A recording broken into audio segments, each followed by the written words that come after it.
Welcome everybody to part 2 of AMC's podcast with Wally Storey. In part 1 we covered Wally's earlier career as a racing driver and moving into being a race car engineer, and in part 2 we'll pick up the story when he joins the Holden racing team. How long did that association go? Because you went from there, and we're coming in a few moments. We're going to come back to the very beginning of this conversation. You went from working for Lansville. I was with them for a long time, right? And then this as I explained earlier, I had this meeting with John Harvey. Then later on, Winnie came along and he wanted to do it. So I ended up at Winton. And the guys, I think Crompton might have stooged me a bit. He said, he's got a couple of guys coming and he wants a bit of help in analysing, whether these blokes know what they're talking about. And I'm like, so I got to educate these other blokes or something. And he said, no. So, well, I got to point out where they're wrong and why they're wrong, which means I'm going to tell them where they need to be, aren't I? And he's like, well, I suppose. But anyway, let's come along. So we went down to Winton this day. The day went along and nobody turned up, but I squeezed about 2.5 seconds out of the car. And Winnie was like, shit, you're the bloke I need, sort of thing. So he sat in the car and we worked on a deal for a fair while. We ended up moving. But it was a lot longer winded than that, but that's basically how it went, He said, look, I really, you seem to know exactly what you're doing, so I'm cheating. I've already got a car like this that I've made go. I've done all the thinking in this area, Because keep in mind, this wasn't long after Tom had backside fall out of one. Like, they obviously didn't grasp the four-link rear end very well at all, TWR, did they? Do you remember the 1987, the World Championship race, 87 at Bathurst? I happened to be standing on the exit of Hell Corner when Tom's came out of the pits in one of the HRT cars, one of the very early cars, and the amount of, let's say, rear axle movement, when he was actually trying to kill the car as he came out of the pit lane, and I think it died on that lap because he wasn't. He was very unhappy. What people don't understand, and keep in mind, when I started building clubman cars, right? So there's always a purpose to your life, isn't there, one way or another, but you don't realise. And clubman cars have got full-length rear ends, haven't they? And we were trying to put pro squat, pro dive, anti-squat, you name it, these things. And every time we mucked with one, we couldn't stop it binding up, right? We could not stop it because when you put rod ends in everything, there is no give, is there, right, if it's going to swing out of whack. So what we ended up with was parallel in every respect and equal length is the only way that it works all the time, right? So when I saw a Group A Commodore and I crawled under there and looked at this thing, the top link is a very short link because it goes in just into the front of where the diff hump is in the body on the chassis rail, right? And the bottom one in a standard Commodore has got the spring mounted further forward of that. So it's like about 2.5 or 3 feet long. So you got one that's about a foot long and one's about 3 feet long. Well, if you swing those on an arc, how they overcome the problem with a road car is in the ads used to say computer designed thick rubber bushes, right? Well, if you look at the bushes, they're designed to be strong vertically but not longitudinally, so that when all these things try and change length, there's some give, right? But when you put a pile of rod ends in the back, there is no give, okay? So you have to have them, you end up with them you need them in one in the right place, and 2, your ride height needs to be in the right place to have some movement or enough movement to run a race car if you want to put all the rod ends in. So what TWR had done, they didn't understand that for a start, and that's where it all run amok. They had them all in the wrong holes, and when the car rolled, it actually broke the trailing arms, the top trailing arms, because they just weren't strong enough. They were very badly designed. They looked like a tie rod that had been through a shunt. Basically, they were a bit of tube with a bend in it, with the rod ends hanging at angles. So when the diff tried to change ends, it just worked away at bending the neck on the rod end and eventually snapped it, eventually being like whatever it was, 4 or 5 laps or something. But what everybody saw on the television at Bathurst, it happened every session, literally, sort of thing. Some people would suggest that there's some sort of definition of not so clever if you do something the same every time and expect a different result. Yeah, exactly. And I would suggest that's exactly what they're up to. When I went there was this box full of these bent trailing arms. And I said, why do we keep all the shunted bits? And fortunately, I had a guy there that had been to TWR, although he was an Australian guy, and he said, no, they're the top trailing arms. And I'm like, they're what? So then he had to explain to me where they went. I'm like, Jesus, whatever they were smoking, they should be selling that stuff. It's good. And he's like, yeah, what do you think? I said, it's madness. Like this day I ended up with, at Winton, my interview, if you want to call it that. Your job application? Yeah, well, no, actually, keep in mind, they were looking for me. I didn't actually go looking for them. I already told them thanks anyway once. But, it's an opportunity you've got to take, haven't you? Like my wife said, look, you think you're pretty good at this, you should try it. Here's your chance to prove how clever you are, right? So, which is true, right? And everybody's got their time, and my time is that time more than now, right? So 1990, this is 1989, 90? Yeah, when I went for my job interview, it was about, I'd say it was December, maybe a bit earlier, might have been late November 1989. It was between Adelaide Grand Prix and Christmas, basically. Crompton was there. He was their Holden racing team driver. He just wasn't driving. He was the highest paid driver per kilometre in the country, probably the world. So that oh, he's going to laugh when he hears that. Well, he was. They weren't giving him a car to drive. He was pretty stressed about it, and fairly so, right? They'd signed him up as a driver, and he had no car, no team, no nothing, sort of thing. Because Wynn was the only driver. Yes. Originally, that wasn't the case, right? I mean, keep in mind, even the year before, I think Crompton was signed up as a driver. So he didn't, I don't think he got a very good deal out of it. But then what someone might tell you that runs HSV in Melbourne might not necessarily entirely be the whole truth. There's a piece to cut out. Yeah. So let's go back to... His nickname is Atlas. He promises you the world, and voila, here it is in a book. Okay, we're talking 1990. This is probably, would this be the Bathurst year, 1990, would be the high point of your career as an engineer, team manager, driver whisperer, all of those things together. You put together the perfect storm of a race team and a race car that won against every possible opportunity that almost guaranteed it wouldn't win. Yeah, keep in mind, Ray, for all those things to come together, that wouldn't happen today because there are too many people that are very good knowing what they're doing. The DNF rate mechanically in cars now is nearly nil, isn't it? Right? Agreed. But in those days, that wasn't the case. And also now, you can't even look at the engine. You're not allowed to look inside or even touch it for that matter, So, but in those days, Dick could get in and wind the boost up, couldn't he? Right? So we didn't necessarily beat them in a lot of cases. They beat themselves to a large degree because, fortunately, Freddie come along with an Nissan, which was just unbeatable. Like, it was just probably 200 horsepower better off and four-wheel drive. And although it probably didn't handle all that well, man, it went in a straight line. It didn't stop particularly well for very long, but it went all right in a straight line. Can I interrupt you for just a second there? I want to remind you of something that you said, and I think it was at Bathurst. It must have been 1990 when Freddie and the Nissan team unveiled a road-going version of the GTR, the Godzilla.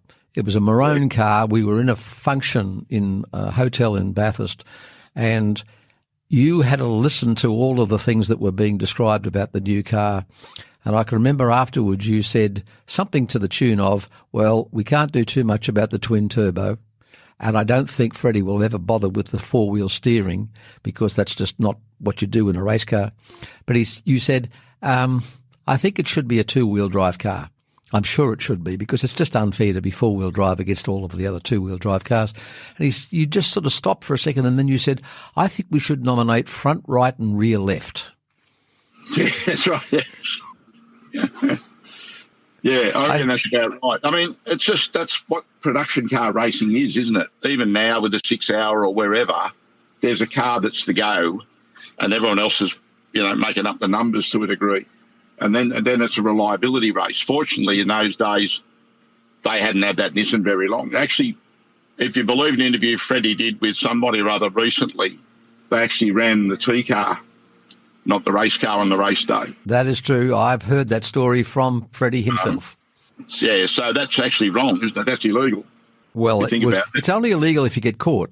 Yes, exactly, right. So, but that reflects what touring car thought is like, which is foreign to me, is the best way of putting it. Like, I'm pretty good at reading a rule book, and the line is the line. That's it.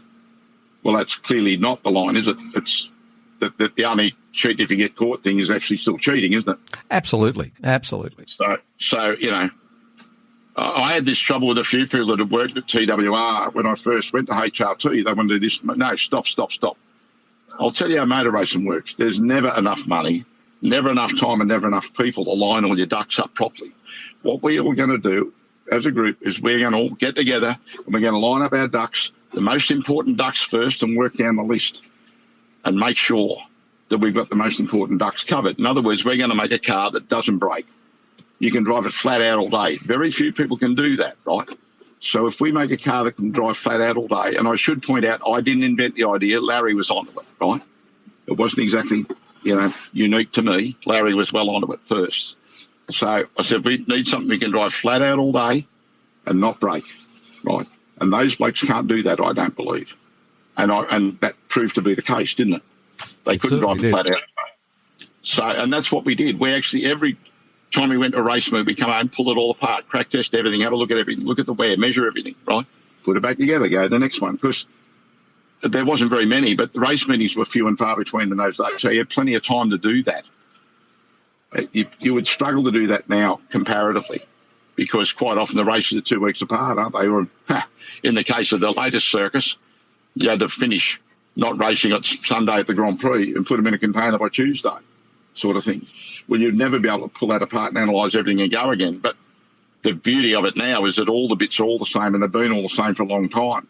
So you've accrued that knowledge bit by bit so much now, which is why they don't break, isn't it? Now, at the 1990 Sandown 500, Win Percy injured the tendons in his shoulder because of the way he drove the car in that race. Now, that restricted him to a great degree at Bathurst, which meant that Alan Grice had to do a lot of the hard work in practice setting up the car. Now, how did that work, and how did Grice's contribution to the team for that race at Bathurst, how did that work? Grice's contribution in the setup was mostly brakes. He was pretty happy with the car. We didn't change the springs or anything, I don't think, from memory. But he was, at that stage, if you remember at Sandown, we'd had a pretty bad experience where we'd run off the road. And that was because the brake fluid boiled. And that was various reasons of new stuff and me not paying attention to stuff because I was distracted onto other stuff and so on. But anyway, in the end, I got there with 2 lots of brakes, one with what I would call a conservative arrangement, which was the standard old pads and stuff. And I also turned up with what were new and not raced anywhere, 48 vein front discs. And I had PFC pads, in other words, carbon metallic pads, which I'd used at Sandown. And there was always a doubt in the back of your mind that what you thought boiled the fluid wasn't. It was actually the pads. Keep in mind, I'd run them all year, virtually. I'd run them since Simmons. So I'd had a fair amount of experience with them other than going long distances with them. In other words, their wear rate per kilometre. So when we got to Bathurst and I tried both, and Grice was like, no, you've got to use these. And I'm like, yeah, last time we tried them, things didn't work out so well, though. So this is a risk. And he said, do you think you fixed it? And I said, yeah, I do think I fixed it. And he said, well, you better back yourself because we'll outbrake everybody with this. He said, this is like a leap up in brakes like I've never felt. He said, you need to run these things. And I'm like, yeah. And he said, you've made improvements. I've changed a lot of things. I don't think it'll be a problem, but I don't need to find out here that it is a problem again. But if we run them in practice and we run a couple of longer runs, we should be able to learn. And we sort of did that. I mean, history shows that the brakes were outstanding. Like they were probably a strong point. But a lot of that was to do with from the failure at Sandown. You learn a lot more from your failures than you ever learn from your successes. And that was just a classic example. What we didn't learn at Sandown, because we didn't go any distance because the fluid boiled, we didn't learn that the brake pads, that particular pad compound, didn't wear, 0.1 of a millimetre per kilometre. it may have started out that when it was pads were thick, but by the time you got to halfway, it was like 3 millimetres per kilometre ratio. You know, they wore at a very accelerating rate as they wore down. So when we went out, I didn't want to change pads twice because every time you go in there, whether in glowing orange, there's a risk that things will not go well at the risk of being nice. Yes, exactly. So I wasn't keen to rush in there twice. So I thought, well, if these are very big pads with a lot of meat, if I can get through to do the last 2 stints with the pads and not have only change them the once, I'll be better off. So when the boys went out after the second stint, they took the trays out with the pads and the pliers and all the raging catastrophe, the rattle guns and stuff like that.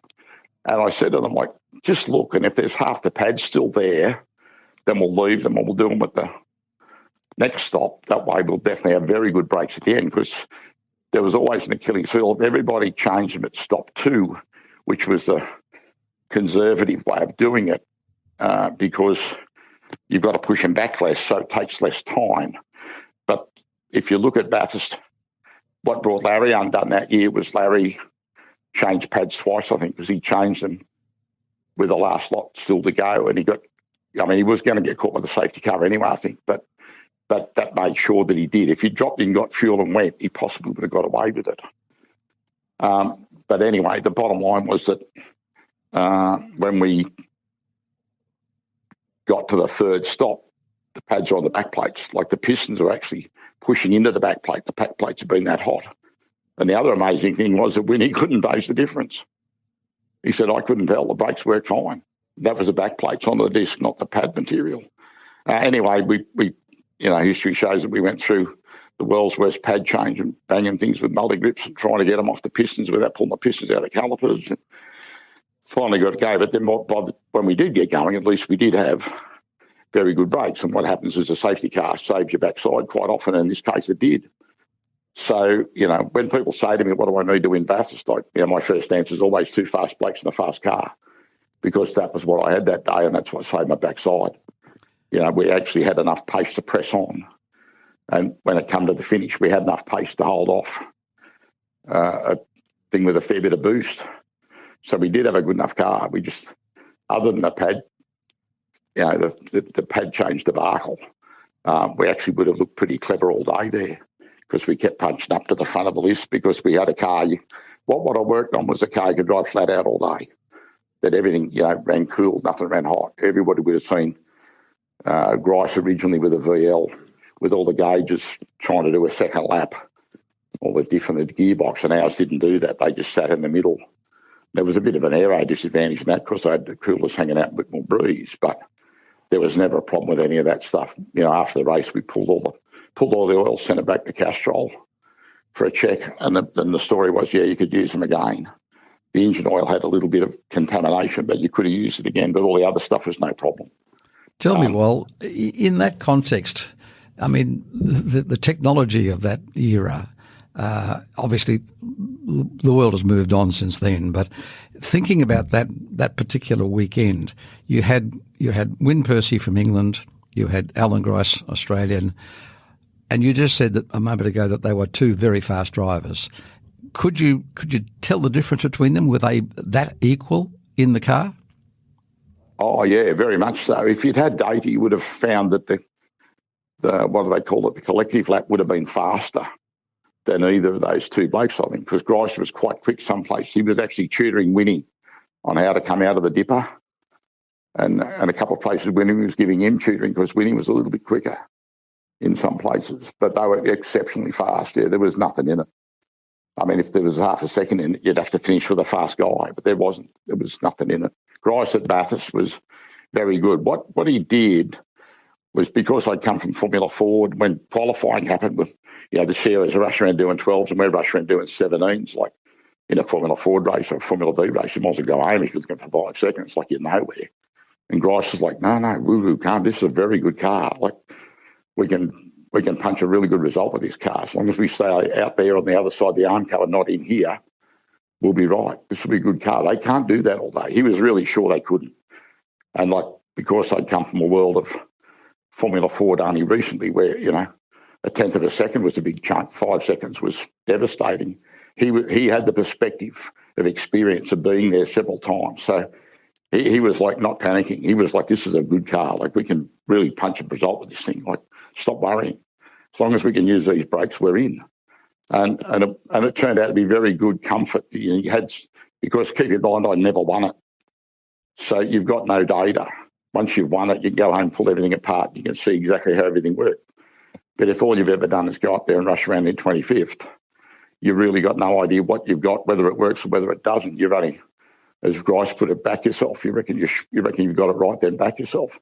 And that's really what you had to do. But he was good in that regard. He was very confident.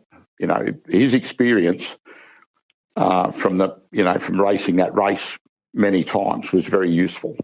You know, it's something that's probably not mentioned much in the whole thing. Everybody thinks, you know, because he was on the television raving about the brakes. But the reason the brakes were there is he was really confident that this is what you needed to punch a good result. And he was just saying to me, back yourself. If you reckon the brakes will be okay, you've changed enough since Sandown to be sure, then back yourself and get on with it. And, you know, like, it was a very good thing for someone with that much experience. Winnie obviously hadn't been there that often, and he had some bad experiences when he was. So he was nowhere near as confident of, you know, this is a good thing, we'll be right, you know, where Grice was like, yeah, it should be right, it's good, you know. It sounds like Alan Grice, doesn't it? Well, it's experience, isn't it? You know, it's like he'd been there many times. He's had good cars and bad cars. And he was like, this is really good. Like, this is, stop worrying. You know, because, I'm like trying to do everything. He's like, woo, settle down, back in your cage, son. Don't muck with too much. This is good. You know, it was a good learning experience for me. You know, it wasn't that I didn't have the knowledge. What I didn't have was the confidence that comes with punching a result several times, one way or another, you know. And he provided that, which was, you know, it was a unique thing. Like Tom blued with Whitty about employing him, like it was a big blue. And eventually Tom, you know, slammed the phone down. You know, it's on your head, be it then, because he didn't like Grice for some reason. It'll be something to do with when they're running around Europe or something, I imagine. I don't know. But he was very anti-Grice, and Winnie was very sure because he'd raced around Europe with Grice racing Nissans, hadn't he? So he was very aware of Grice's capabilities as a driver. So he was really sure he was going to get the best bloke he could possibly get. You know, like, and I thought, you know, like with a lot of choices Winnie made, he did a good choice there. After a promising first 2 years with the Holden Racing Team, 1990 to through to end of 91, things began to sour. So what went wrong with that deal? I was being pretty pushy in making the cars more competitive, and tyres are a very big thing, right? So I actually got some Yokohamas off Alan Grice. He had a couple of different compounds. We tried them at Lakeside the Monday after a race meeting, and they didn't blister, and they were quite a bit faster than the Dunlops we had at the time, right? So I sort of thought, well, this is, you know, if you looked at Bridgestone, they just marched off in the distance. It was a different world. It was like, in those days, and to be fair, Dunlop came a long way. They caught up, no problem, eventually, but they went through Kobe earthquakes and all sorts of other shit as well. So they had some difficulties. But basically, I decided I wanted Bridgestones, right, or something else. Tom had a very good associated bloke called Leo Merle, who was a Goodyear head guy. Because if you remember, his Formula One cars got Goodyears on them. And I was leaning on Tom to put an effort on Leo Merle, because HSV were, you know, HRT and HSV are intrinsically linked. You can't just separate them that easily, right? So they had a certain brand of tyre that was subsidised onto the HSV cars, so that they would, people then buy the tyres again, don't they, right? So they weren't fussed about changing brands of tyres for fear they were going to get forced to use something else, which is what happened in the end, right? So we did a tyre test at Lakeside with both compounds round, pretty successful. When he was actually overseas at that stage, Grice was driving the car because his young bloke had died in a car accident. So it was a pretty sad time for all of us anyway, because Winnie was a really good guy. Anyway, it came about that I said to John Crennan, here, take this report to Tom, because he used to go there every 3 months for a meeting. He was on the board of PWR. So when you talk, he said, is there anything you want to talk to Tom about? I said, yes, I need a tyre deal. But we are effectively the third string Dunlop team. Dick's the head guy. Larry's the next and we're third because of the order we came in, you know. And Dick calls the tune.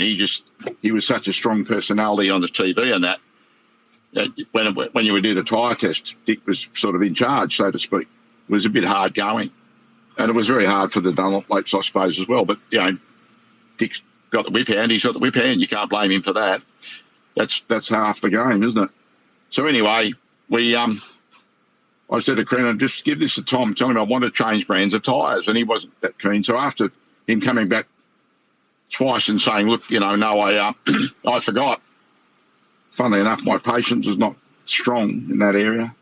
And I said, you know, if you don't want to do it, just say so, you know. But you're handicapping the cars. Like, I'm not doing this to be agitating or anything. I believe we need to do this to be competitive, right? Anyway, I must have been a little bit too much because he finally spat it, threw all the toys out of the cot and screamed something like, you know, if you think it's so effing easy to go and do a tyre deal, you go and do one, right? Well, I used to make notes of every meeting, right?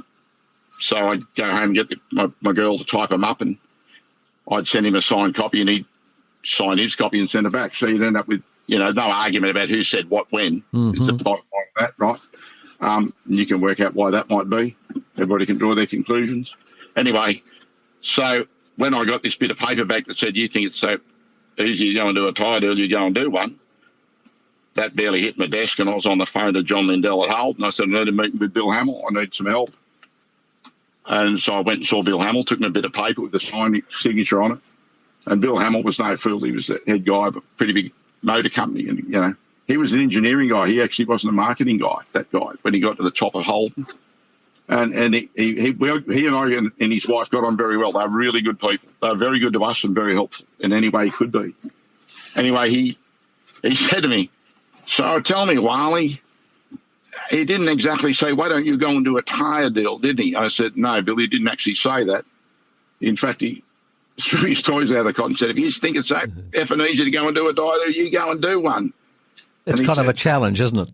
Yeah, and he said, this could get you into trouble. I said, it could cost me my job, Bill. And he said, geez, I wish I had more employees as committed as you. I said, it's a different game, Bill. It's a different game. I'm playing the game once. This is my life, and I'm going to do my best shot. If I get flung, that's life. You know, I'm going to take the risk. I said, it won't be that easy. It'll be more like cancer. It'll rot out. It won't be a shot through the head. It'll be worse. Anyway, and he looked at me funny, and he smiled. He said, you're actually more wise than I thought. And I said, look, my job is primary job, right, is to make those cars as fast as I possibly can. I believe this is really important, and I need your help, right? And he said, what do you need? I said, I need you to put more Bridgestones on Holdens, right? And he said, look, we do all these tyre tests all the time. There's nothing. I said, you're not racing. It's a different game. He said, you're hanging your job on the block. I said, that's exactly what I'm doing. And he's like, okay. He said, well, I'll help you. If you want to help, he said, you want to help you commit suicide, I'll do it. So he did. He made it happen, basically. So that's why HRT ended up with Bridgestone tyres. And it was a really good deal. I only got to use it for a few months for various other reasons, totally different reasons. But he was true to his word and he did everything he needed to do. And it mostly wasn't that big a deal, but it did punish HSV because they ended up with Bridgestones and the tyres are very noisy on road cars. They had like a serious whine on the tread. So that would have given them a lot of heartburn. I can see why they didn't, you know, later on when it had nothing to do with me, and I drove a couple of cars that had these tyres on, I could see why they were so paranoid about going somewhere else because it would have soaked up a lot of time and caused them a lot of grief. But I didn't know that at the time, man. I want to go faster. That's my job. That's what I was at. That's what they pay me, isn't it? It's called the cost of doing business. Exactly. That's how it works, right? And you know, I knew it was a risk. You know, I knew it wasn't popular. And I knew all that shit, right? But in the end, are you committed to doing your job or aren't you? How badly do you want to do a good job? And go back to the first statement. Why do half a job when you can do the whole job properly? Bingo. And that extends to everything, Ray. And yes, politically it's very hard. I'm not a good politician. So, but it was, you know, it turned out to be a very good thing for them, didn't it? It did indeed. That's right. So it made it dominant for a long time, and that was the reason. So of course, we're talking about the era where long before, a standard set of tyres, a control tyre. This was when you had Yokohama, Dunlop, Bridgestone, all vying with different teams. And tyres were any one tyre was really good at some circuits and not at others. And that was a circumstance that played out over the entire championship every year.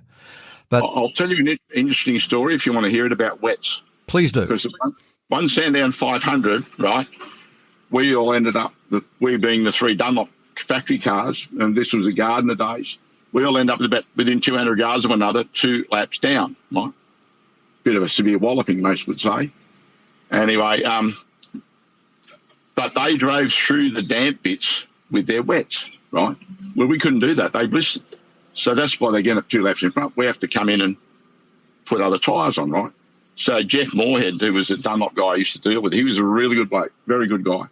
And I said to him, okay, pal, what is the story here? And he said, okay, this is a story. This is about a patent rights. And I said, what? He said, it's about patents. Bridgestone patented the use of silicon in wet race tyres, right? I'm like, yeah. And he said, well, that's why they can drive through the damp bits. It stops them blistering. They can run a lot softer tyre without it falling to pieces. He said, if you notice in Moto, and was not Moto GP then, it was 500 Grand Prix bikes, when it rained, Dunlop went like mad. Like when Gardner was racing about that era, Wayne Rainey and those people, when it rained, the Dunlop people just shot through into the distance. And the reason was that Dunlop, and that's how Jeff Moorhead knew, Dunlop had paid royalties to Bridgestone because Bridgestone had the patent, but they didn't make 500 Grand Prix bike tyres at the time, right? So they paid Bridgestone the patent rights to use this technology in their wet tyres, which is why when it rained, they shot through, right? So when you think, all of a sudden Wayne Rainey was a superstar, well, he was, right? But he wasn't that much better in the wet than everybody else. He just had better tyres. That's how the game is. That's why people like me get a job. The motor racing thing is not like tennis. There's one sheep farming friend up near Laos said to me one day, he said, what's different about motor racing? He said, if I go down to Kmart and buy a tennis racket and give it to John McEnroe, he's still going to flog my ass. But if I go down to the whole dealer and give Peter Brock a standard Commodore, you look that clever. And I said, that pretty much covers it, yeah. And that's a genuine Bushy's outlook, but it's actually quite right, isn't it? It is indeed. Okay, we're going to jump again.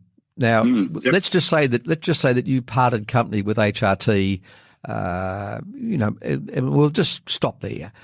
But yeah, we don't need to go into that because, there'd be some liable stuff involved. There possibly could be. Basically, to tell you the truth, they were cheating the rev limiter, right? And I didn't like it. That's wrong. It's cheating, right? And I already explained to you I tend to be a bit Boy Scout. It's not if you get caught or you don't get caught. The fact is you're cheating. You were gaining an advantage outside the rule book. The fact that the people scrutineering it and too inept to catch it was... It's another matter entirely. Not what it's about, yeah. In fact, I eventually end up helping a fellow called Peter Wallerman rewrite the rule book. Oh, so yes, Peter, yes. Problem went away, right? Because he grabbed me later, like after I'd left. Like Larry was ringing me like every 2 weeks, every 2 days roughly, right, after I left saying, what are they doing? They're cheating the limiter. What are they doing? And what Larry, and I might say neither had the people at HRT, Neil Lowe and Rob Benson done, they hadn't read the rule book carefully. What the rule book said was, in these words exactly, if you wire, the engine will be rev limited to 7,500. You will wire the rev limiter this way, right? Well, that's true. They did. That's exactly what they did. What they did was they put a Mercury 2-stroke ignition system on, which had a totally different waveform. And the rev limiter didn't recognise it, so they could make it rev anything they wanted.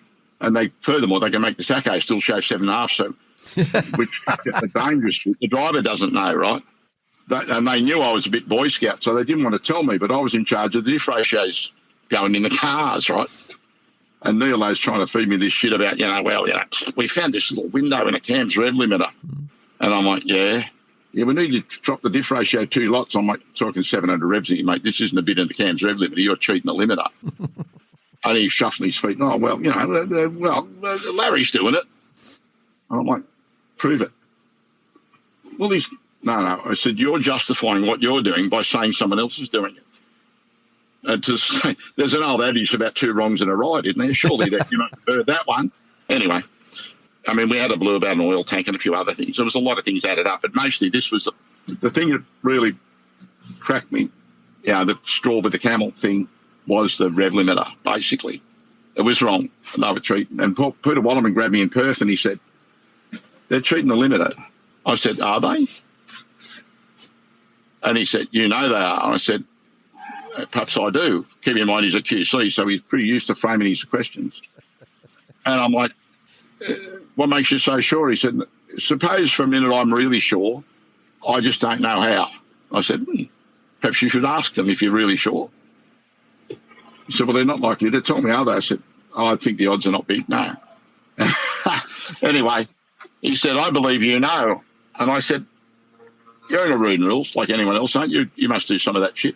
And that's when I found out what he did for a job. I didn't know what he did. He was just a steward giving people shit. And I said, have you got a rule book with you? And he said, I'll get one. He went off and come back. And I said, see this here? I said, read that. And he said, yeah. And I said, you're sure they're cheating? And he said, I'm sure.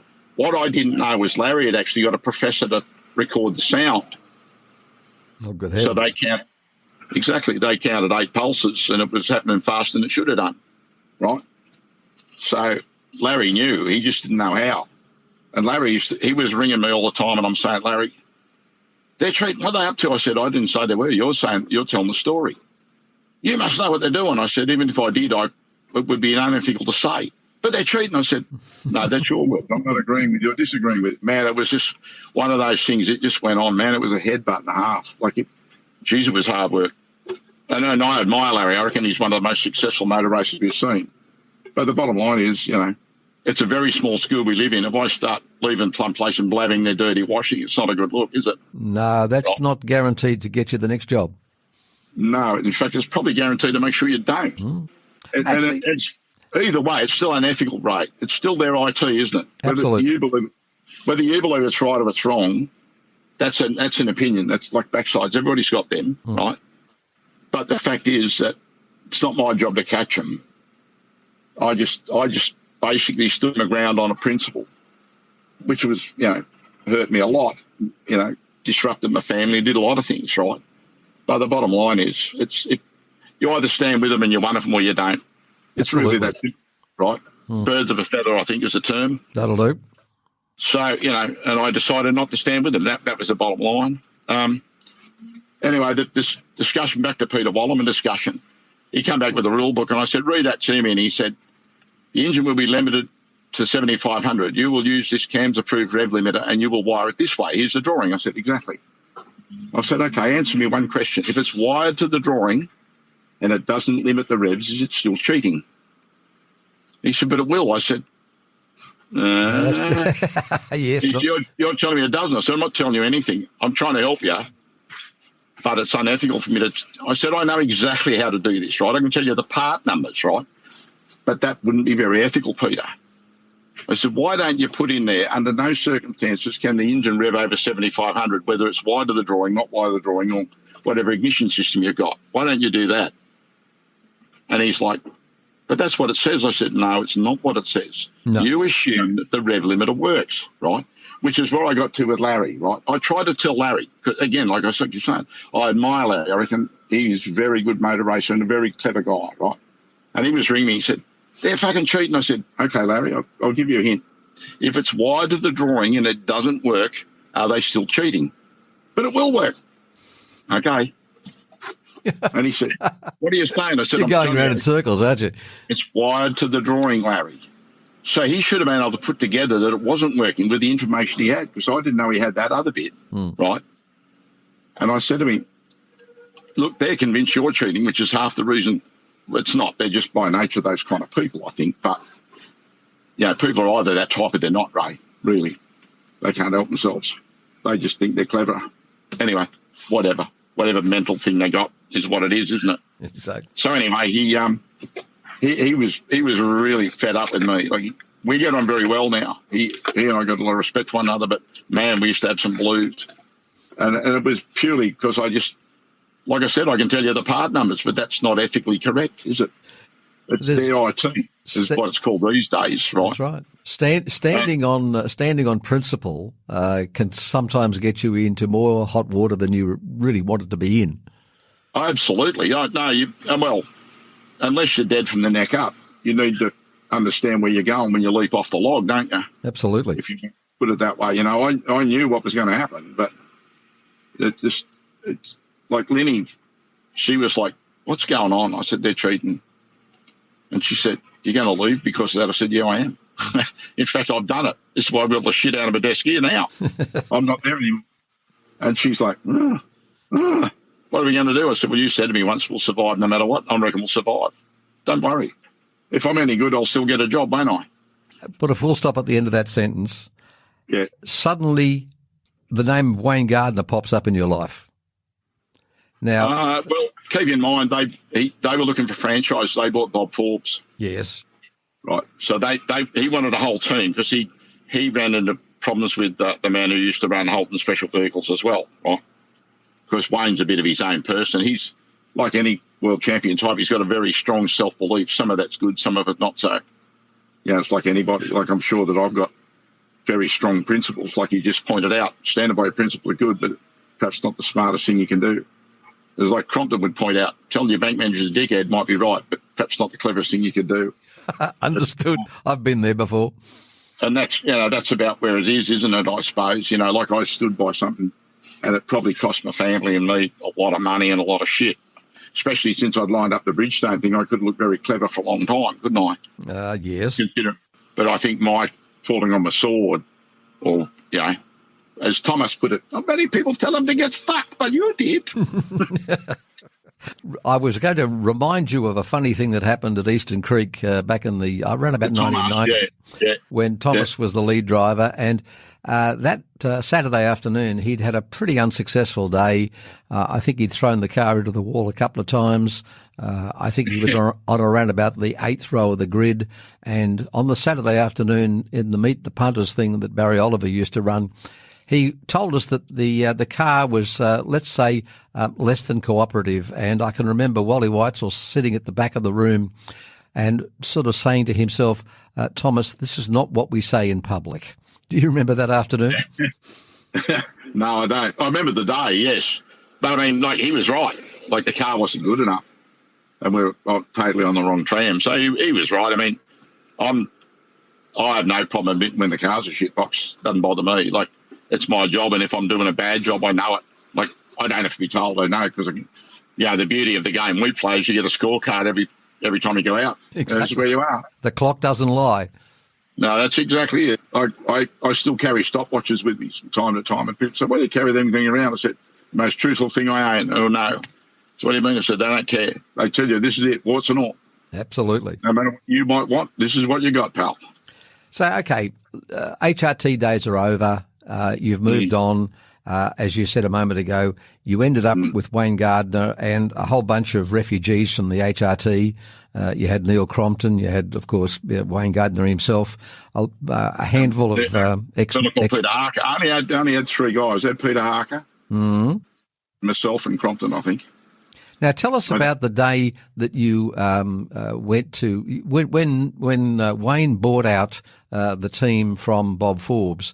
Bob told us previously that when he came back into the workshop after you guys had removed all of the kit as required, because as purchased, you'd even taken the phone off the wall. Is that right? I don't remember. I know that he sold it lock, stock and barrel, right? Yeah, that's what he sold, everything, right? So he had Bob's a really straight guy. He had no room to complain. But whether they took the phone, I doubt. But they might have. But we took everything. But he used to have, because he used to build catamarans, racing catamarans, because he's young, like an Olympic medalist and that shit, right? So he had this air-operated pop rivet gun, which obviously was not 2 Bob's worth, but we had no use for it, right? So I actually put it aside and left it there for Bob. So we didn't take everything. He got his pretty good pop rivet gun because we'd had no job for it. I mean, I left a lot of shit that we didn't have work for. But, I mean, I didn't understand the deal. He and Gardner did the deal with Bob, and Bob sold everything. But Bob still talks to me, so he can't hate me that bad. He's a good guy. He's a thorough good guy. He's a really good bloke. Like, I keep in touch with some of the people I've worked for and Brad is one of them, Brad and Kim. Reed and Trevor are the others, even Trevor, and Bob Forbes, because I've found them all to be really good people. Like they're all obviously pretty wealthy people, but they're really good people. Like, on the other hand, I don't talk with Wayne, so I'll give you a bit of a clue. Well, it's hard to talk to Wayne because he's not here. Well, I admire him a lot, but no, he came looking for me a couple of race meetings and I just wandered off. I don't, again, I have a bit of a proud thing in me. Like, I don't ask for anything. Like, I didn't have a father, so I had to grow up on my own and stand on my own 2 feet for a long time with the help of my mother, obviously, a lot. So I've developed that, I don't need you and I don't ask you for anything and I don't offer you anything. Understood. I stand on my own 2 feet, right? And I learnt that obviously very early on because I had to, right? Even at school when I was getting picked on because of my bloody name, I learned to punch because you had to. Like, you have to stand up yourself. That's how it works, So tell me. I'll tell you an interesting story which may or may not fit into your program about the Bridgestone deal, right? Righto, go on. We are on Control Tyres now. I'm not part of that show now. They are on Control Tyres. They have been for a long time. And Larry was the protagonist, I think, along with Alan Moffat, of the Control Tyre thing, right? So here's Wally, who's come from Formula Ford, who's used to playing the game on very, very, very level terms, right? And Larry's like, we're in meetings, he's like, well, you're not afraid of competition. You're a Formula Ford guy. You must be able to see, the advantage in Control Tyres. And I said, yeah, you got to remember, Larry, because I've got the Bridgestone deal cooking, right? Because I'm thinking, you're about to cop a wallet guy 2 seconds a lap. So brace yourself. They're bringing it around, as they say in the classics, right? And he's like, you're not afraid of competition? I said, no, I'm not. I said, so why do you vote for Control Tyres? Larry, you need to remember, I don't work for me. You have the advantage that I'm talking to the man who owns the store. You work for you. I said, I don't, right? I've got 2 levels of bosses above me. And he's like, yeah. I said, but I've got to justify every decision I make to those people. So if I make a decision here that financially disadvantages them, how do you reckon that's going to go?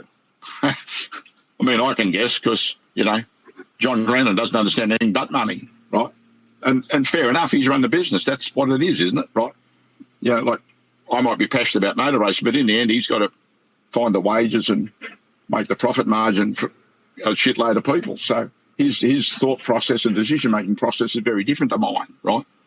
And I probably wasn't smart enough in the younger days to work that out, but I've sort of, over a period of time and various people I've met and dealt with, I've sort of come to learn a lot of shit, It's caught up with you, but eventually.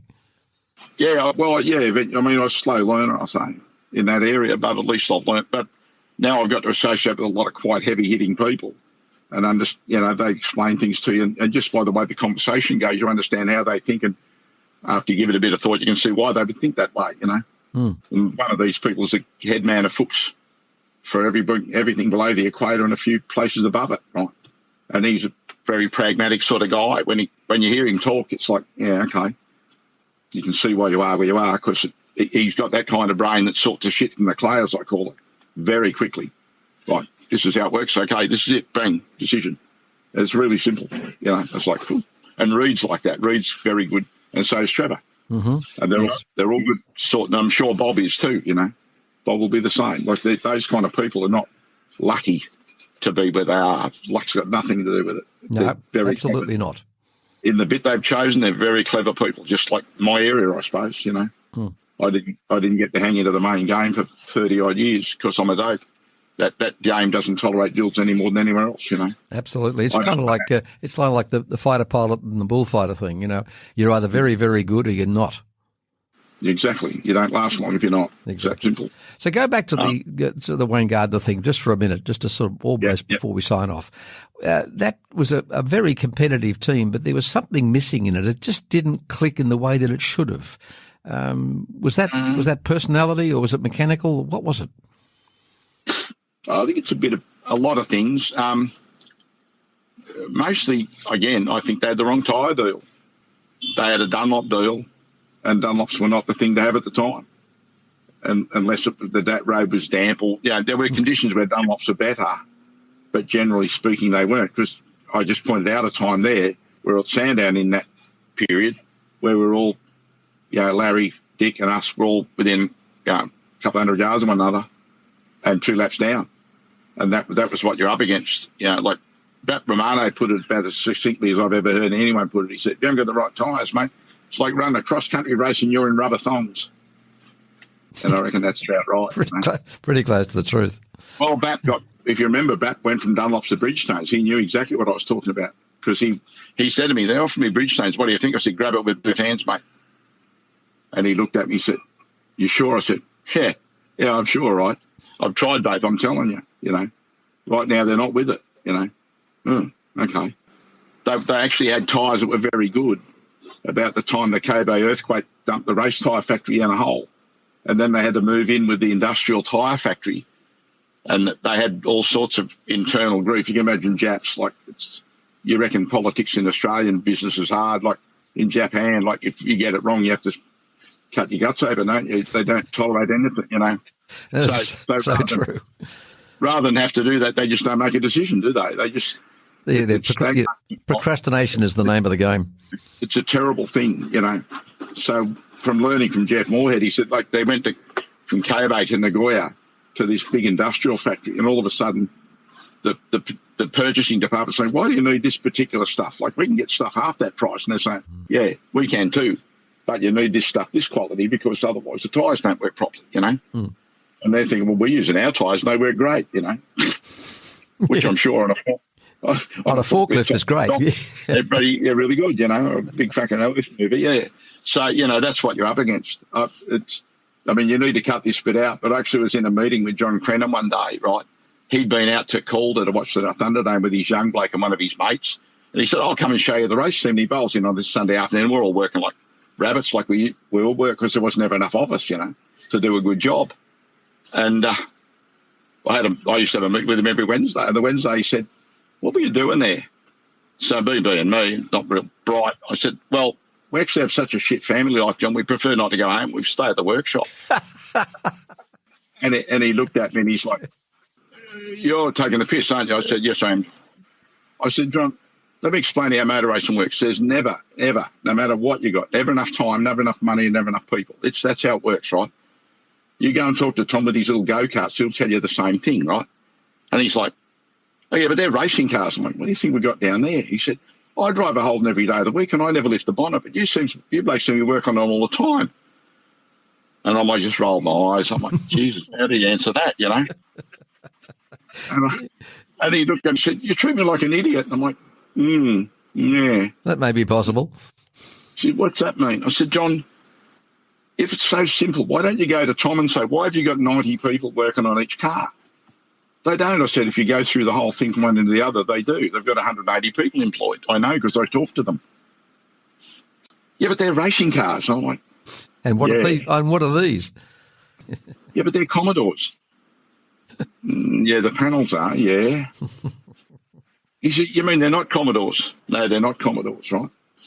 And he was continually trying to drag me into management meetings, for example, right? I couldn't care less whether it had houndstooth or grey, bloody upholstery on a bloody XLS, who cares, But that's the sort of shit I was getting involved in. Then they want to talk about whether we should paint the floors, and I'm like, let's go back to the not enough time, not enough people, not enough money thing, because, you're not getting this very well, And then one day, one of the guys borrows all my calipers, and he wants to do a flex test, right? But he doesn't do it like I do it. Like I clamp a dial indicator across the thing and see how far you push them apart when you put 1,200 pound up the arse, right? But they don't.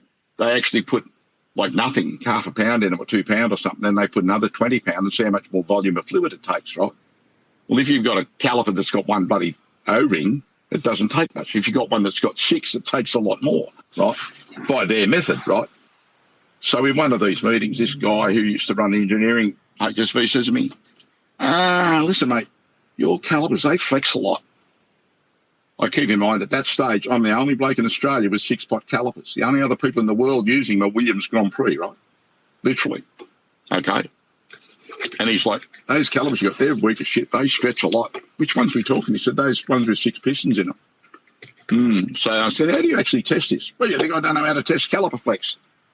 That's not what I said, but that's what I'm intimating, yes. And he said, what do you mean? I said, mate, you need to go over to Frank Williams and tell him he's got it wrong. Then why worry about me? He's winning Grand Prix with them at the moment. Obviously, mustn't be that bad. And then Crennan took me outside and gave me a telltale of trying to make the guy look small. Shit, John. I said, you've got no idea what he's talking about. Right? He tells me how he checks it. He's not checking it properly. Give me one of yours and I'll check it my way. And I checked one of theirs and they wouldn't got 1,200 pounds. It blew the back out of it. Well, it didn't go back where it was. It stretched it. Right?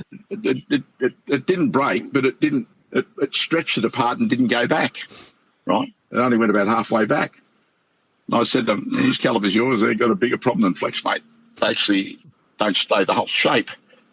How do you test it? I said, this is how you test it. You give it a good footful of pressure because that's what happens when you get onto them. Oh, but they never get 1,200 pounds. Yeah, mine do. Race cars do. Exactly. Yeah, mine do. In the dip at Monteroo, they do. 1,185. That's what they get, mate. Oh.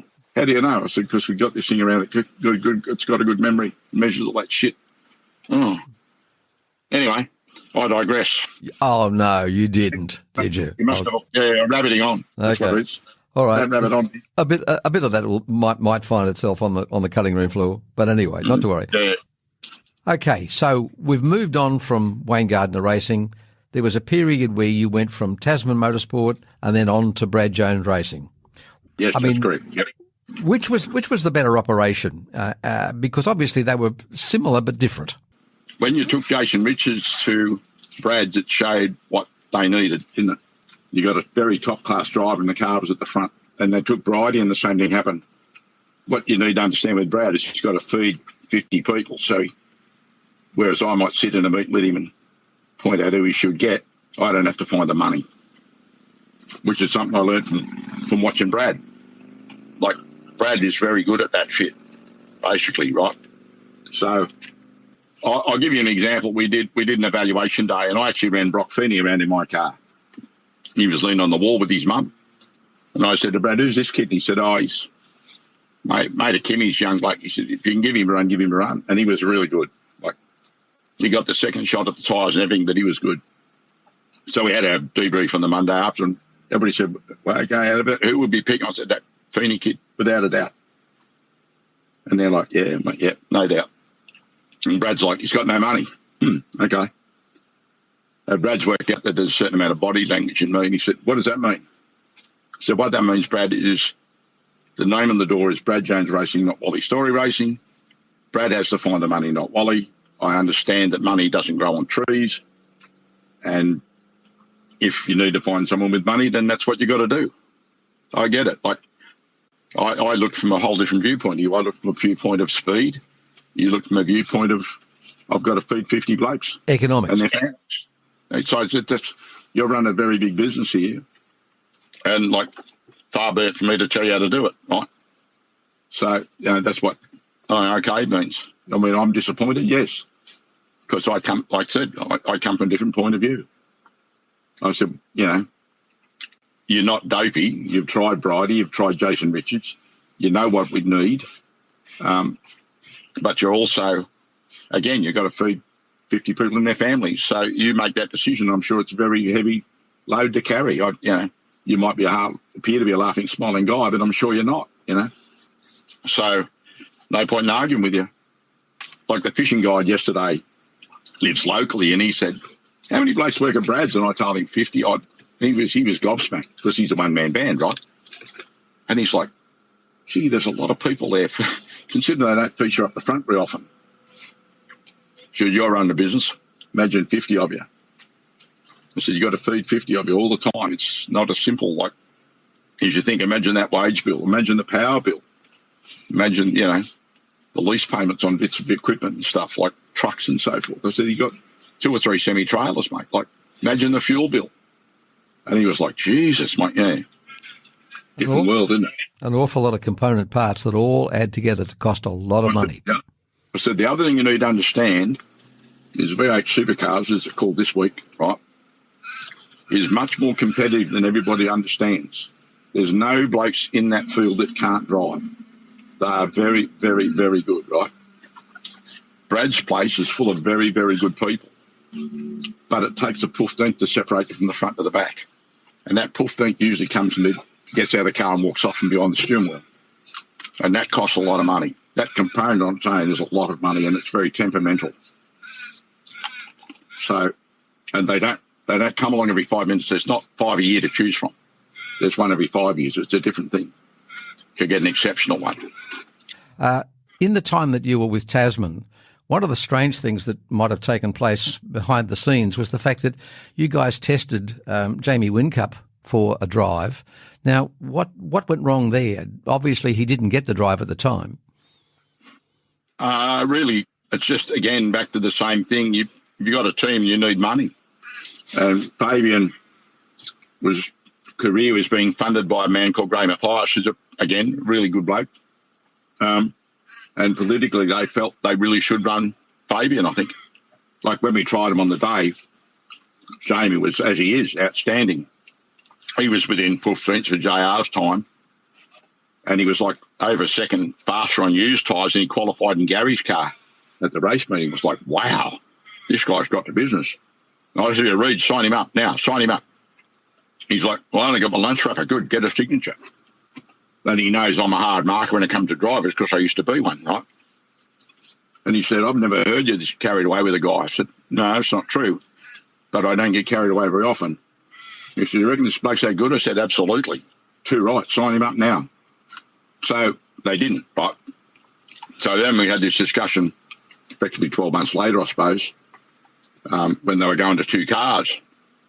And it was the same discussion, except that Jamie then had the ally that Ronnie Harrop was good friends with Graham Whincup in Sportsland days. So then I had an ally with Ronnie, who was then just a new member of the board or a new investor or whatever they called him, right? So Ronnie helped me push the argument to get Jamie in. And Jamie was like instant success, like he was on the podium in Shanghai, he was fast to slap. At Adelaide, a lot of things. He was like, straight away he showed he was a bit of a gem, you know, instantly.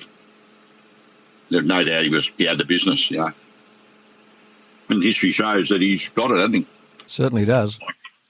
When we were third at Sandown and was checking the Bathurst, and he couldn't get an answer because, again, keep in mind, I'm going to paint it from a bloke who wants speed point of view, and that doesn't necessarily cover all the emotions and the bases of people trying to put a deal together, right? So there was a time when supercars weren't keen on grog and Jack Daniels looked like bailing out, a few other things. Holden looked like having a lot of more than 1 or 2, I think, contracted drivers out of a job because the teams couldn't go because they didn't have sponsors, right? So Holden were a big contributor in a lot of places, and Tasman was another one of them. So they had a reasonable amount of say in who you took to drive. So, and Simon McNamara and I had a fairly diverse opinion of Jamie Whincup's ability. You can work out by the result sheet now who was right and who was wrong, but the bottom line is that he didn't think Jamie was that good and he was pushing other people. Then Tasman are not that keen to go with what I want, so to speak. So he wanted chicken shit more money, like nothing to speak of. But they said, we'll tell you after Sandown, and then we're on the podium, and he thought, fuck, I'm in. And then we got Bathurst on the podium again. He said, oh, we'll win. And then we're talking at surface while we're packing the truck. I said, they give you an answer? And he said, no. And I said, they haven't given you an answer. And he said, no. And I'm thinking, Jesus, but keep in mind, I knew a lot of the background, and that would have only been a small part of the background, right? But I knew enough to know that there was a lot going on, a bit like a duck pond, a lot of paddling underneath. And they were trying to line all their ducks up, right, and make sure they had a viable business. And they were, getting fairly high pressure from one of the fairly big sponsors to leave the vacancy for someone else, right? And I said, have you got any other options? And he said, oh, yeah. I said, you're allowed to tell me. And he said, yeah, I am. And he said, oh, 888. And I'm like, what are you standing here for? Yeah, exactly. Yes, there's the door. Why don't you walk through it? And he said, what do you mean? I said, why are you standing here? He said, well, you blokes have been really good to me. He said, and I like you guys, and it's a really good team. And I'm like, no, we need to think bigger, son. Those people have got everything you need. Go there. He said, well, it's Craig Lowndes. I said, perfect. If he beats you, so what? That's what everybody expects. And if you beat him, you're an instant superstar. Instant, right? Anyway, the history shows my judgment of drivers wasn't that bad. Yeah, on a score of 1 to 10, you'd probably be midfield, I reckon. What do you think? Yeah. Like Reed said, geez, you're a pretty hard marker. I've never seen you this enthusiastic, which isn't true. I was that keen to get Jason Richards as well. And I reckon I was pretty right there. We ran Jamie and Jason in their own cars, in swap cars, a couple of times at Winton, and they were within 15ths, like nothing. If you want to split hairs, JR was a little bit quicker. But again, that was Winton. If you took them to Bathurst, it might be the other way around. Yeah. Right? Oh, you see, horses for horses. When you're talking a tenth, it's nothing, like it's chicken shit. Like the tyres vary that much, right? But so if it's a tenth times 161 laps, it's a whole lot of time. Yeah. But when we ran them in the same car, they looked pretty crushing, didn't they? Yeah, the engine wasn't very strong, but everything else was very good. Well worked a treat. Anyway. We keep digressing. You keep wandering off the track. I'm afraid I do. It's one of my characteristics. Oh, in this case, Scoop's wandering off the track. He's the quiet one, exactly. When they were choosing the second driver, they were pushing hard for Fabian again for the same reasons, right? And I don't know. Ronnie said to me, he said, "You've got no opinion." I said, "Yeah, but I've lived long enough to learn that what I want is only a small part of what's required." And he said, "What do you mean?" I said, "Well, I judge them on speed." And he said, "Is there anything else?" And I'm like, "Yeah, there is. That's why they're pushing the other guy, right?" And he said, "What do you mean?" I said, "Well, we tested the two guys on the same day in the same car on the same track, and one's demonstrably faster than the other. One's halfway down the grid, and the other one would be at the front. So, which is why I'm pushing the guy I think it'd be at the front, right?"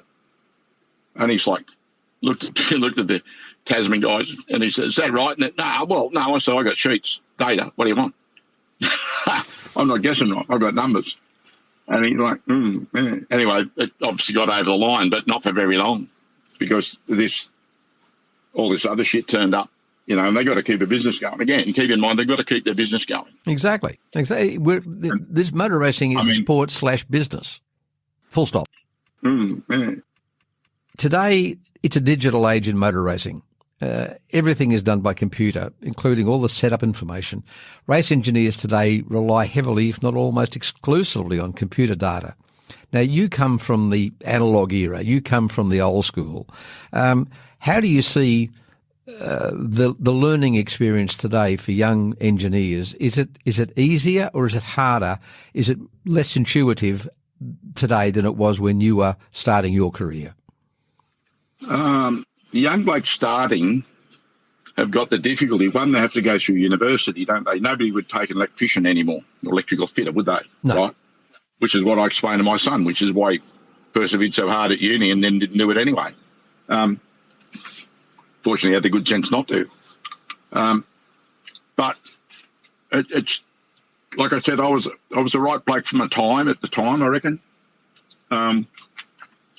You make it sound like I don't use a computer. That's not right. I do. But what I've understood over a long period is that the car needs to, there's a bloke I call the little man in the back of your head. He knows everything, sees everything, but says nothing. But he controls the whole game. So if your car drives nicely, and Scoop he's a driver, he'll relate to this. The car drives really well and gives you confidence. The little man back there screaming, "Bring it on, let's get on with it." If, on the other hand, it's trying to kill you, he's like, no, you don't. He starts pushing the brake early. And that's what he does. And I work on very hard on making the car so the little man in the back of the head screaming, "Bring it on." More compliant, in other words. No, just more predictable, more forgiving, more... I mean, those terms have been used a lot in car handling magazines, and it's not really that. It's more like it gives you confidence that it won't run off the road with them. When it gets to the traction edge, it doesn't fall off a cliff.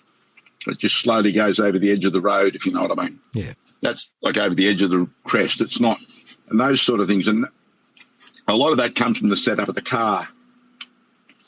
But a lot of the guys that I've dealt with, they're fairly intuitive blokes. Like, as an example, a guy that works for Andre Heimgartner, he was a kart racer. He was a very good driver in his own right. So to think he's just a computer nerd is not quite right, and most of them aren't, right? They may appear to be, but they aren't. But they are, without exception, exceptionally clever people. Without exception. They're all university graduates, so they've obviously got a reasonable IQ to start with, if you think about it.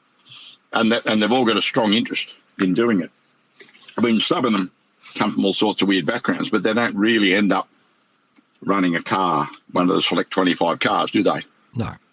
Because it's a pretty tough game to get that far in itself, you know. It's not that simple. And there's a lot of pressure and a lot of responsibility. And like the meetings are just like any other business meeting. Okay, well, you're slow, why? Type thing, you know. And when you're looking for 300s, that's not that obvious to quantify. No, exactly. It's not, it's not like, oh, well, we got the wrong tyres, we're 2 seconds slower. It's not that simple anymore. It's different. You know, like the young bloke that runs Grove, Dave Couchy, tried to get my son to go and work there. And I sort of intimated that I perhaps wasn't that fond of that idea. So he went and dived me into my young bloke. He said, oh, the old man told me to back off. And he said to me, you don't want me to do it. And I said, look, mate, it's not that I don't want you to do it. I've never told you what to do. I'd like to think by the time you get to your age you are, I've imbued you with enough common sense and decision-making ability to make the right choices. But why would you want to do it? He said, well, I'm sort of bored, right? So I said, let me explain this to you. You're running a department with 22 blokes in it that puts brains in drones that could go and kill Osama bin Laden, right? And you make it so nobody else can hack it and send it back to you. And you think that's boring, but you don't see sifting through data for weeks on end as boring. He said, Bill, you're in for a rude shock. Because he went to uni with those guys, right? So he knows them very well. Like Dave Couch and my young bloke are great mates, like brothers from another mother. I said, you'll get there for a year and it'll be great. You know, we get together with Grant and Couchy and, you know, it's all great mates together. I said, but if you think what you're doing now is boring, trust me, it's got nothing on this lot. You can't do anything. I said, I was lucky to come through at a time when I could put 6-pot calipers on. I could design my own caliper. I could have made my own calipers if I wanted to. So I could make my own diff housing. I could do all sorts of jam. You know, I could put the pickup points wherever I liked, make my own uprights. I said, now, this is the car. This is it. Yeah. You can't even change the bump rubbers on the shock absorbers. You've got to send it away to somebody. So there's no... I said, now it really is a job of picking the fly shit out of the pepper because all the cars are identical. You can't make them different even if you want to. I said, do you think that's not going to be boring? Because I think if you're half as smart as I tried to make you, you'll be able to do 2 laps around that car and tell me everything's wrong with it. But keep in mind, you've got to look at that every damn day of your life and you can't fix it. So that's the definition of boring. Yeah. I said, you think what you got's boring? You've seen nothing. Anyway, playing his boring job, he went to another department called hypersonic weapons. Well, and I'm not sure what that does. I don't ask. Don't ask and you won't get told. Exactly. Well, he won't be allowed to tell me. No, he's in the DOD. Defence contract. But the other department, they did a gunboat, like an autonomous gunboat, and its job when it's finished, it'll sit around the Gulf of Aden or somewhere like that. Mm. And if somebody phones up and says, I've got some pirates, the autonomous gunboat will interfere. Well, he'll just send them a photo. They'll send it to the gunboat. It'll do its visual recognition thing and go and chop this thing off the waterline with 20 mil cannons. Is that simple? Yes. The longest part will be the decision. It won't be anything else. Exactly. Oh, dear me. Okay. Listen, Wally. What he got sick of, right, which is hard to imagine since he's my son, he got sick of arguing about the budgets, right? Because he said, you get into this bloody argument with the equivalent of John Crennan, right, who says, I can go down to the hobby shop and buy a really good drone for like $500. How come this thing's costing me $20 million? Exactly. And my young bloke's answer is, look, at the risk of stating the obvious, I can go down to the same hobby shop, get another controller, up the wattage and drive it for you. Is that what you want? And then, what do you mean? He said, you want really someone to drive this thing back at you after you spent $20 million on it and use it on you instead? That's the hard part of his job, mate. It's not the actual making it go. It's making it not come back. It's making sure that you're the only driver. Yeah. That the Iranians haven't paid somebody that to drive it back to you. Oh, dear me. All right, well, I think this has been one of the funniest afternoons I've spent in a very long time. You are a man of all seasons. You've been there, you've done that, and you know all the people. And, you know, the old gag is not only do you know where the bodies are buried, you can also remember who put them there.